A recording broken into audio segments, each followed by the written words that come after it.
दुनिया में अगर इतिहास रचना है तो इरादे बुलंद होने चाहिए। और आज बिंदास हरियाणा पर हम ऐसे ही एक शख्स से आपको रूबरू करवाने जा रहे हैं जिसने केवल हरियाणा ही नहीं बल्कि पूरी दुनिया में इतिहास रच दिया। जी हाँ, सचिव नेहरा अभी हमारे साथ मौजूद है, जिन्होंने यूपीएससी की जो परीक्षा हुई उसमें ऑल इंडिया के अंदर पहला रैंक हासिल किया। सबसे पहले तो सचिव जी, बिंदास हरियाणा की तरफ से, तमाम हरियाणा वासियों की तरफ से आपको ढेर सारी बधाई और शुभकामनाएं। Thank you Ajay ji. सबसे पहला और सीधा सा सवाल, क्या बचपन से ही ठान रखा था या फिर कोई कहां से आपको ये प्रेरणा मिली कि यूपीएससी की तरफ से जो परीक्षा होगी और उसमें आपने ऑल इंडिया में टॉप किया? सर बचपन से तो नहीं कहूँगा, क्योंकि बचपन से जब ग्रेजुएशन कंप्लीट की बीटेक, उसके बाद बस एक ही सपना था कि कोई भी नौकरी मिल जाए जी। तो सीजीएल की प्रिपरेशन करी, इनकम टैक्स इंस्पेक्टर सेलेक्ट हुए। लेकिन इससे आगे क्यों सोच पाया, क्योंकि मेरे दोस्तों का उसमें सबसे ज़्यादा कंट्रीब्यूशन है। मेरे फ्रेंड सर्कल में कोई डीएसपी, कोई आईएएस सेलेक्टेड, सीजीएल की अच्छे अच्छे रैंकर्स हैं, और मैं खुद सीजीएल में AIR 13 था। तो मेरे दोस्तों ने मेरे को एक कॉन्फिडेंस दिया, उन्होंने मेरे को मोटिवेट किया कि you are meant for bigger things, तुम अचीव और ज़्यादा कर सकते हो। तो उन्होंने मोटिवेट किया और उसके बाद मैंने यूपीएससी की तरफ ध्यान दिया और यूपीएससी की प्रिपरेशन स्टार्ट की। जी, आमतौर पे कहा जाता है कि दोस्त कमीने होते हैं, लेकिन यहाँ पे सचिव ने ये प्रूव कर दिया है कि दोस्त कमीने नहीं होते, दोस्त जिंदगी बनाने वाले भी होते हैं। आमतौर पे सचिव जी, ये कहा जाता है कि दोस्तों की संगत जो है वो बड़े मायने रखती है। अगर आपकी अच्छी संगत है तो आप दुनिया में इतिहास रच सकते हैं, और अगर आपकी संगत खराब है तो आप बर्बाद भी हो सकते हैं। बिल्कुल सर, ये कहावत है, you are the average of the 5 closest person you are with. तो जो भी आपके करीबी, जो सबसे खास दोस्त है, आप उनका एक एवरेज प्रोडक्ट बन के कहीं ना कहीं होते हो, क्योंकि आप उन्हीं से मोटिवेट हो गए, उन्हीं के डायरेक्शन से आप चीज़ें चलती है। तो मैं सबसे ज़्यादा मेरा इस चीज़ के लिए क्रेडिट मेरे फ्रेंड सर्कल को दूंगा, जिन्होंने हमेशा मोटिवेट किया, और उनकी तरक्की, उनकी प्रोग्रेस, उनकी अच्छी अचीवमेंट्स को देख के मुझे भी हुआ कि मुझे ये प्रयास करते रहना है और रुकना नहीं। जी सचिव जी, एक बात और जानना चाहेंगे। आमतौर पे हजारों लाखों बच्चे यूपीएससी की तैयारी करते हैं, वो चाहे अलग अलग पोस्टें क्यों ना हो, लेकिन सफल होने वालों में बहुत कम होते हैं, और सफल ही बहुत कम होते हैं। और उसके बाद ऑल इंडिया लेवल पे आपने पहला स्थान हासिल किया, कैसा महसूस कर रहे हैं? सर बहुत अच्छा लग रहा है। जैसे कि आपको पता है 9.5 लाख बच्चों ने ये एग्ज़ाम दिया था, और मोस्टली इसमें UPSC aspirants, CGL aspirants, HCS या स्टेट पीसीएस की तैयारी करने वाले लोग होते हैं। तो अच्छे से अच्छे इस देश की क्रीम, जो अच्छे से अच्छे स्टूडेंट्स है प्रिपेयर कर रहे हैं, वो इस एग्ज़ाम को देते हैं। तो इतने सारे अच्छे स्टूडेंट्स में से एक AIR रैंक 1 लेना मेरे लिए बहुत ही अचीवमेंट, बहुत ही खुशी की बात है, and I am very proud of that. जी, ऑल इंडिया में पहला रैंक लेना वास्तव में अपने आप में बहुत बड़ी उपलब्धि होती है। अगर हम बात करें पढ़ाई की, तो आपने किस प्रकार से संघर्ष किया था, कहाँ से आपने अपने करियर को बनाना शुरू किया था? सर मैंने मेरी 10th क्लास यही अपने नारनौंद से की है। यहाँ के एक उपासना विद्या मंदिर से मैंने 10th क्लास की। उसके बाद +1 +2 के लिए मैं जींद गया, वहाँ DAV पब्लिक स्कूल से मैंने +1 +2 की। उसके बाद 1 साल ड्रॉप किया, मैंने AIIT के लिए कोचिंग ली थी। IIT में हालांकि मैं सिलेक्ट नहीं हो पाया, बट AIEEE में मेरी अच्छी रैंक थी। मैंने भिवानी में बीटेक की TIT&S कॉलेज से। उस कॉलेज के बाद जैसे मेरे फ्रेंड सर्कल में, जैसे मैंने बताया, they were all preparing for IAS, तो उनके साथ मैं भी चला गया अपने करोल बाग की तैयारी करते हैं। लेकिन सपना पहले ये था कि बस एक जॉब ले लें, तो शुरुआत की CGL वगैरह से। लेकिन तैयारी 1-1.5 साल में ही इतनी अच्छी कर ली थी कि उस तैयारी की बदौलत SBI PO, दिल्ली पुलिस में मेरी एक रैंक थी, असिस्टेंट कमांडेंट में मैं ITBP सेलेक्ट हुआ, IB का मेरा एग्ज़ाम क्लियर था। इसके अलावा कई छोटे मोटे एग्ज़ाम्स एक ही साल में मैंने करीब 6 से 7 एग्ज़ाम क्लियर किए थे। लेकिन मैंने AIR रैंक 13 लेके CGL से इनकम टैक्स इंस्पेक्टर सेलेक्ट हुआ, उसको चुना, क्योंकि इसके साथ मैं अपनी प्रिपरेशन को आगे भी जारी रख सकता था। ये इसमें दिल्ली में पोस्टिंग थी, तो मेरे लिए सबसे ईजी था कि करोल बाग के एरिया, जहाँ पे सारा कोचिंग का, इंस्टीट्यूशंस का हमारा कंसंट्रेशन है, वहाँ मैं कोचिंग भी ले पाऊँगा, वहाँ मैं टेस्ट सीरीज भी ले पाऊँगा और अपनी तैयारी को जारी रख पाऊँगा। जी, अगर हम बात करें सचिव परिवार की, तो परिवार में कौन कौन से सदस्य हैं? सर मेरी माताजी और मेरी बहन सुविधा। मेरी माताजी एक गृहिणी है, और इसके अलावा मेरी बहन स्टाफ नर्स गवर्नमेंट सर्विस में है, अभी जींद में उनकी पोस्टिंग है। इसके अलावा पिछले 2-3 साल में मेरे साथ कुछ ट्रेजेडीज हुई, जिसमें मैंने अपने फादर और अपनी छोटी सिस्टर को कोरोना काल में खो दिया। जी, एक और बात, अब आने वाले समय में बहुत बड़ी जिम्मेवारी आपके ऊपर आने जा रही है, क्योंकि जिस प्रकार से आपने ऑल इंडिया में पहला रैंक हासिल किया, तो निश्चित रूप से वो चाहे केंद्र सरकार की बात हो या फिर तमाम जो आपके साथ काम करने वाले लोग हैं, एक बड़ी जिम्मेवारी भरी नज़र से आपकी तरफ देखेंगे। बिल्कुल सर। तो किस प्रकार से आप उसको मैनेज करेंगे? सर ये तो है, AIR रैंक सिर्फ एक रैंक नहीं है। अब मैं यहाँ के मेरे को पता चल रहा है, I am inspiration for lots of people. अब मेरे को एक एग्जांपल की तरह देखा जाएगा और मेरे को रिप्रेजेंट करना है द हाईएस्ट क्वालिटीज़ जो एक AIR रैंक 1 में होनी चाहिए। तो यस, इट्स एन ऑनर, ये रिस्पॉन्सिबिलिटी है और मैं ट्राई करूँगा कि इसको सबसे अच्छे से निभाने की। एक बात और सचिव जी, आम तौर पे अगर हम युवाओं की बात करें तो आजकल सोशल मीडिया का इस्तेमाल जो है वो युवाओं के भविष्य के साथ खिलवाड़ करता जा रहा है। वो चाहे फेसबुक की बात हो या फिर ट्विटर की बात हो, इंस्टाग्राम की बात हो, कोई भी सोशल प्लेटफॉर्म हो, तो क्या आप भी सोशल प्लेटफॉर्म इस्तेमाल करते हैं? सच्ची दिल से बताना। नहीं, सोशल मीडिया देखिए आज के टाइम कोई भी इसे छूता नहीं है। आप यूज़ करेंगे, बट कितना यूज़ करेंगे आप पे डिपेंड करता है। मेरी लास्ट फेसबुक पोस्ट शायद 2016 में आई थी, उसके अलावा मैं फेसबुक पे बिल्कुल भी एक्टिव नहीं हूँ। इंस्टाग्राम पे मैंने आज तक एक पोस्ट की है, इसके अलावा यूट्यूब या ट्विटर से बस अपनी नॉलेज के लिए मैं उनका यूज़ करता हूँ। लेकिन सोशल मीडिया काफ़ी कम यूज़ किया और उसी की बदौलत कि इतनी डिस्ट्रैक्शंस कम थी लाइफ में, मैं जो मेरा एक गोल था उसकी तरफ मैं फोकस कर पाया और उस पर एनर्जी दे पाया, जिसकी वजह से आज मैं सक्सेसफुल हूँ।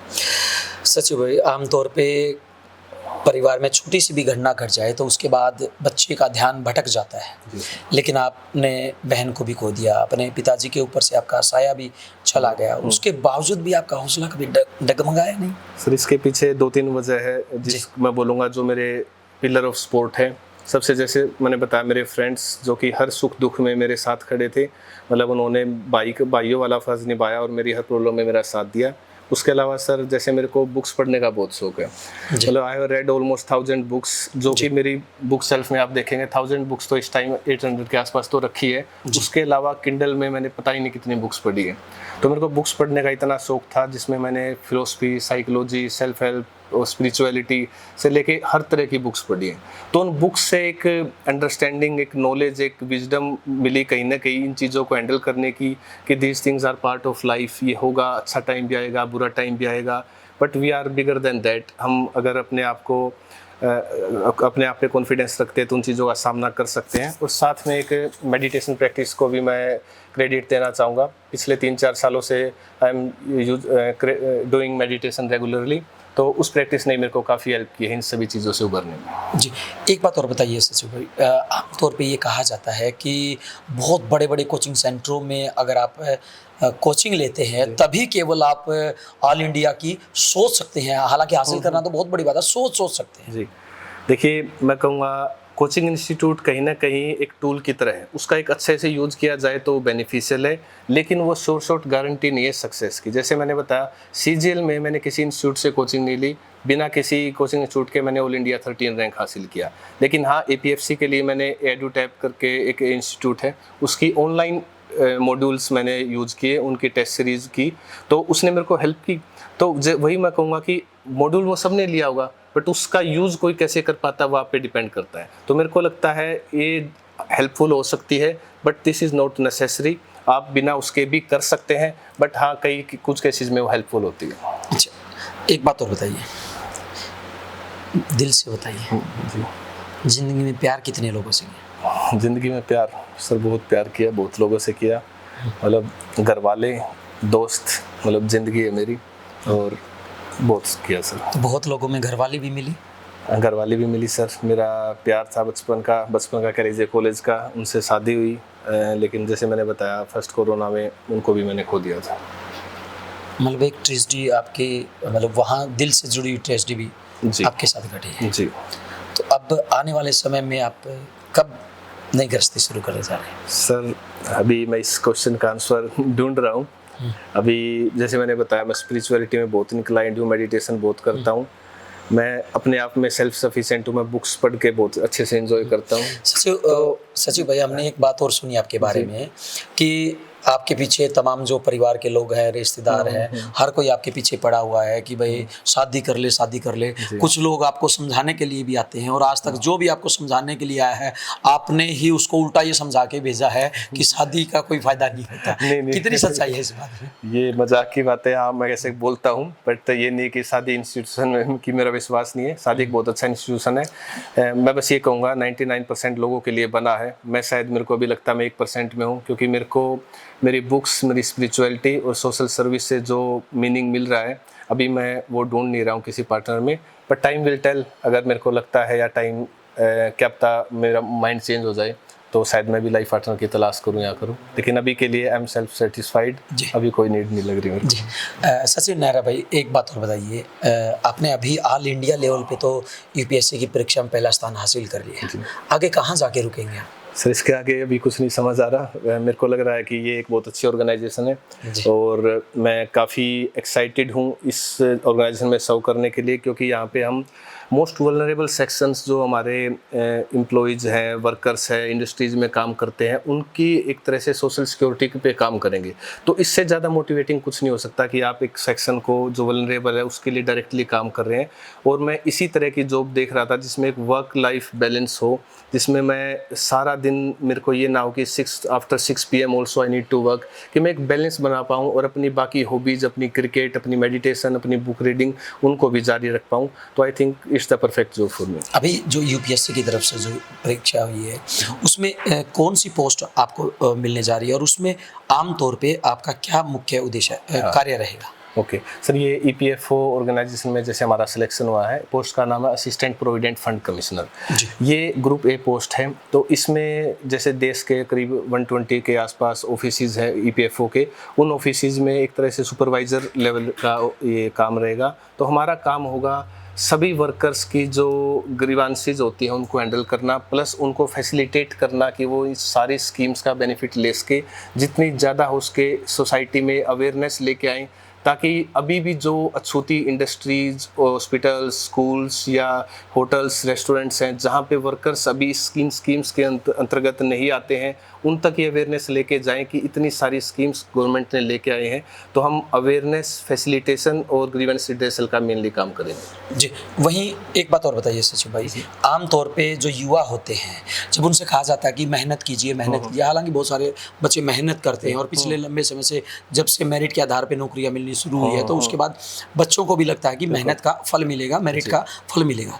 लेकिन वहीं कुछ बच्चे ऐसे होते हैं, वो माँ बाप को ये कह देते हैं कि नहीं, अप्रोच चलेगी, सिफारिश चलेगी। तो क्या आपकी भी सिफारिश चली, अप्रोच चली या पैसा चला? सर ये यूपीएससी का एग्ज़ाम है, यहाँ पे सिफारिश वैसे चलती नहीं है, बट मैंने जो भी देखा, देखिए ये चीज़ें चलती रहेंगी। पता नहीं इसमें कितनी सच्चाई है, कितना झूठ है, कितना सच है, बट हमारे हाथ में क्या है। मैं ये कहूँगा युवाओं को कि जो चीज़ हमारे हाथ में नहीं है उसके बारे में सोचना ही क्यों है।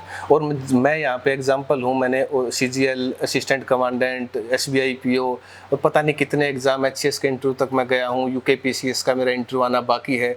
मैंने कभी सिफारिश, इन चीज़ों के बारे में सोचा ही नहीं कि गिव योर 100%। अगर आप अच्छे हैं, अगर आप टैलेंटेड है, अगर आप कैपेबल है, तो एक न एक दिन आपको जॉब मिलेगी, उससे आपको कोई नहीं रोक सकता। जी, उससे आपको कोई नहीं रोकता।